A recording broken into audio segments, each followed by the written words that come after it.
तो दोस्तों देखिए हमारे पास एक आज पोको X3 फ़ोन है, मैं आपको दिखा देता हूँ। चलिए, ये हमारे पास एक पोको X3 फ़ोन है। तो कस्टमर ने ये हम लोगों को दिया है रिपेयर करने के लिए। तो इसमें प्रॉब्लम जो है, इसमें जो हमारा साउंड का इशू है, देखिए ये फ़ोन जो है इसमें साउंड नहीं बज रहा है, ठीक है। तो ऑलरेडी इसका रिंगर हम लोग लगा के रखे हैं, देखिए रिंगर का फ्लेक्स है, तो इसका साउंड प्रॉपरली नहीं काम कर रहा है। तो ऑलरेडी जो प्रॉब्लम है, प्रॉब्लम को हमने ट्रेस कर लिया है। अभी चलिए देखते हैं ये स्टेप बाय स्टेप कैसे रिपेयर होते हैं, वो मैं स्टेप आपको दिखाता हूँ। प्रॉब्लम तो ऑलरेडी हमने ट्रेस कर लिया, क्योंकि वीडियो में हर एक चीज़ हम लोग दिखा नहीं सकते, पॉसिबल नहीं है। तो अगर आप सीखना चाहते हैं प्रॉपर तरीके से, तो हमारे साथ हमारे स्टूडेंट ज्वाइन कीजिए। यहाँ पे हम लोग आपका जो ट्रेसिंग है वो आपको प्रॉपर तरीके से सिखाएंगे, और फॉल्ट फाइंडिंग कैसे होता है वो भी सिखाएंगे।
तो दोस्तों देखिए हमने ऑलरेडी इसका CPU रिवॉल्व कर लिया। चलिए मैं आपको निकाल के दिखाता हूँ। इसका CPU रिवॉल्व करके ऑलरेडी हमने लगा लिया।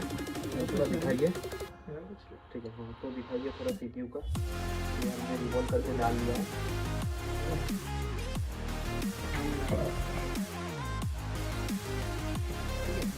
तो यहाँ पे प्रॉपर तरीके से और दिखा नहीं पाऊँगा, क्योंकि ऑलरेडी जो CPU है रिवॉल्व करके लग चुका है।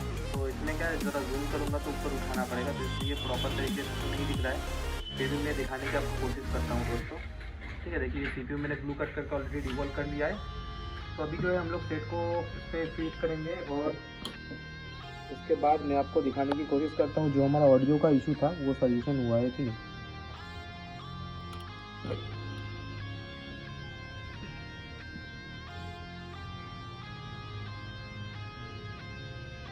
तो देखिए ये सेट है हमारा चालू हो चुका है ऑलरेडी। थोड़ा सा वेट करेंगे।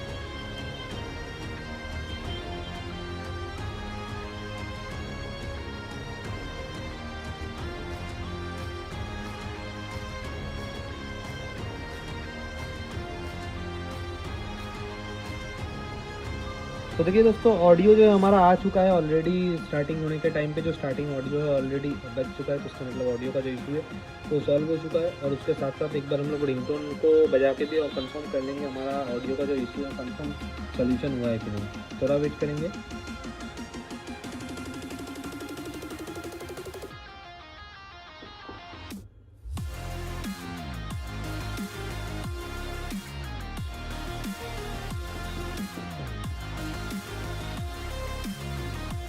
तो फ़ोन हमारा चालू हो चुका है दोस्तों। देखिए जो साउंड है ऑलरेडी हमारा काम कर रहा है, फिर भी एक बार मैं रिंगटोन बजा के आपको कंफर्म कर रहा हूँ।